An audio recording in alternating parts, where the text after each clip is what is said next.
നമ്മളൊരു 72 വയസ്സായ സ്ത്രീയല്ലേ? എന്തിനാണ് 7 മണിക്കൂർ ഒരു സ്ത്രീയെ ഒറ്റയ്ക്ക് ഇങ്ങനെ അറ്റാക്ക് ചെയ്തത്? അവിടെ ആരെങ്കിലും എഴുന്നേറ്റ് പറഞ്ഞോ? എന്റെ ചോദ്യങ്ങൾ ഒന്ന് അവോയ്ഡ് ചെയ്യണം. അവിടെ ആർക്കും അത് പിന്നെ പൊക്കോട്ടെ. ഇത് കഴിഞ്ഞ് അൻസിബ സംസാരിച്ചു കഴിഞ്ഞപ്പോ ഈ അസോസിയേഷനുമായിട്ട് എക്സിക്യൂട്ടീവ് കമ്മിറ്റിയുമായിട്ട് ഒരു ബന്ധമില്ലാതെ ഓരോരുത്തർ കയറുക, കുറെ പറയുക, ഇതെല്ലാം ശ്വേതക്കെതിരെയാണ്. അതല്ലാതെ ആ സെക്രട്ടറിയെ പറഞ്ഞു വിട്ടത് എങ്ങനെ? അത് ആ കുട്ടി തന്നെ പറഞ്ഞിട്ടുണ്ട്. ഒരു കുക്കു പരമേശ്വരന്റെ വോയിസ് മെസ്സേജ് കിട്ടി. അത് കഴിഞ്ഞപ്പോഴത്തേക്ക് അടുത്ത ആള് സെക്യൂരിറ്റി പറഞ്ഞു, അവരാണ് സാർ എന്നെ കൊണ്ടുപോയി ഒരു റൂമിലിരുത്തി ഇത് പറയിപ്പിച്ച് ഷൂട്ട് ചെയ്തത്, എനിക്ക് ആഹാരം വരെ വാങ്ങിച്ചു തന്നു, അല്ലാതെ ഒരു തെറ്റും ആ പെണ്ണ് ചെയ്തിട്ടില്ലെന്ന് അയാള് പറയുന്നു. ഇതെല്ലാം കഴിഞ്ഞ് മാലാപാർവതി എന്താണ് രാജീവ് കുളപ്പനക്കുന്നും അദ്ദേഹത്തിന്റെ മകനും പണ്ടങ്ങാണ്ടോ ഒരു പടത്തിൽ അഭിനയിച്ചപ്പോ അയാൾ എന്നെ കണ്ടു, എന്നിട്ട് പറഞ്ഞ അമ്മ എന്നെ പോലീസ് വിളിക്കാൻ, അതൊന്നും നിങ്ങളവിടെ പോയി പറയണം. ഞാൻ അല്ലമ്മ ഞങ്ങൾ ആരും ഒന്നും അല്ല, ഇവര് വിളിച്ച് ഇങ്ങനെ ചോദിച്ചു എന്താണ് ഉണ്ടായത്, എനിക്ക് മീഡിയയോടെ സംസാരിക്കാനാണെന്നാണ് പറഞ്ഞത്. അവിടെ ഒന്നും ഉണ്ടായില്ല. പണ്ടങ്ങാണ്ട് 3 ദിവസം കണ്ട് നോമ്പ് കുട്ടീനിടയ്ക്ക് നോമ്പ് നോക്കുന്ന കാലമായിരുന്നു. ഇത് പള്ളിയിൽ പോണം നോമ്പ് തുറക്കാന്ന് പറഞ്ഞ് പോയി. എന്റെ മകനൊക്കെ കൂടെ പോയി. അവര് വലിയ ഫ്രണ്ട്സിനെ പോലെ ഞങ്ങൾ, അല്ലാതെ അവിടെ വേറെ ഒരു ഇഷ്യൂ ഇതാണ് അയാള് പറഞ്ഞ കാര്യം. അപ്പൊ എന്തോന്നോ തെളിവിന് വേണ്ടി ഇത് പറഞ്ഞ് ചോദിച്ചിട്ട് മാലാപാർവതി ഇപ്പൊ ഇന്ന് എന്നോട് ചാനലിൽ സംസാരിക്കുമ്പോൾ പറഞ്ഞ ഞാനത് കുക്കുവിന് അയച്ചു കൊടുത്തിട്ടേ ഇല്ല, ഞാൻ കേസ് കൊടുക്കുകയാണെന്ന്.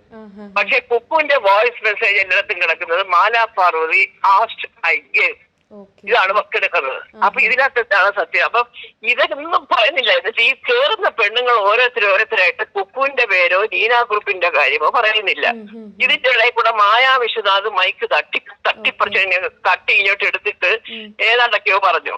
അപ്പോ ആ പെണ്ണെന്താ പറഞ്ഞത്? മായാ വിശ്വനാഥ് വരുന്നു, പിന്നെ വന്ദേ ഭാരതിലെന്നും പറഞ്ഞ് ചായ ഇടാൻ എന്നെ 7:30 മണി വരെ പിടിച്ചു നിർത്തി എന്ന് ആ കുട്ടി പറഞ്ഞത് അതിന്റെ നന്ദിക്കാണോന്ന് അറിയാൻ വയ്യ. മായാ വിശ്വനാഥ് അത് കഴിഞ്ഞപ്പോ നീനാകുറുപ്പിനെ സപ്പോർട്ട് ചെയ്ത് ഏതാണ്ടൊക്കെ റീൽസ് കണ്ടു. ഇതെല്ലാം കൂടി ഒരു കൺഫ്യൂഷൻ വന്ന് ഞാൻ രാത്രി വീട്ടിൽ വന്നപ്പോ എനിക്ക് തോന്നി ഇതിന് മൊത്തത്തിലൊരു നാടകമുണ്ട് അവിടെ. സംഗതി ഇതിന്റെ ഒരു എന്തൊക്കെയോ ഇതിന്റെ പിന്നിൽ ഒരു കളികളുണ്ടെന്ന് എനിക്ക് തോന്നി. പിന്നെ ഇപ്പൊ എന്റെ പിള്ളേരോട് ചോദിച്ചപ്പോ അമ്മയ്ക്ക് വേറെ പണിയൊന്നും ഇല്ല മേച്ചുമ്പോ ഞങ്ങളൊക്കെ ഇത് വിട എന്നൊക്കെ പറഞ്ഞാലും നമ്മളൊരു 72 വയസ്സായ സ്ത്രീയല്ലേ? എന്തിനാണ് 7 മണിക്കൂർ ഒരു സ്ത്രീയെ ഒറ്റയ്ക്ക് ഇങ്ങനെ അറ്റാക്ക് ചെയ്തത്? അവിടെ ആരെങ്കിലും എഴുന്നേറ്റ് പറഞ്ഞോ? ബാക്കി തെറ്റ് ചെയ്ത മഹതികൾ പുറകിലിരിക്കുന്നല്ല പറ കാരണങ്ങള് എന്ന് പറഞ്ഞോ? അപ്പൊ അത് ശ്വേതയ്ക്കെതിരെയുള്ള ഒരു അറ്റാക്കാണ്. It was a pre plan, അതൊക്കെ ആയിരുന്നു. അപ്പൊ അങ്ങനെ ഇനി അതെല്ലാം കഴിഞ്ഞിട്ട് ശ്വേത ഇറങ്ങിപ്പോയ നിമിഷമാണ് നിങ്ങൾ അറിയേണ്ടത്. ലാസ്റ്റ് ബാബുരാജ് ഒരു വാചകം പറഞ്ഞു, നിങ്ങൾ ഞങ്ങളെ പറ്റി കണക്ക് ശരിയല്ല എന്നൊക്കെ പറഞ്ഞ ആരോപണം പറഞ്ഞല്ലോ. അപ്പൊ നിങ്ങൾ BJPക്ക് സ്ഥാനാർത്ഥികളെ കൊടുത്ത് ഓരോ സ്ഥാനാർത്ഥിക്കും എത്രയോ ലക്ഷക്കണക്കിന് രൂപ വാങ്ങിച്ചത്. അതങ്ങോട്ട് കേട്ടപ്പോ ഫയലെല്ലാം താഴെ ഇട്ടിട്ട് ഒരൊറ്റ പോക്കാണ് വെളിയിലേക്ക്.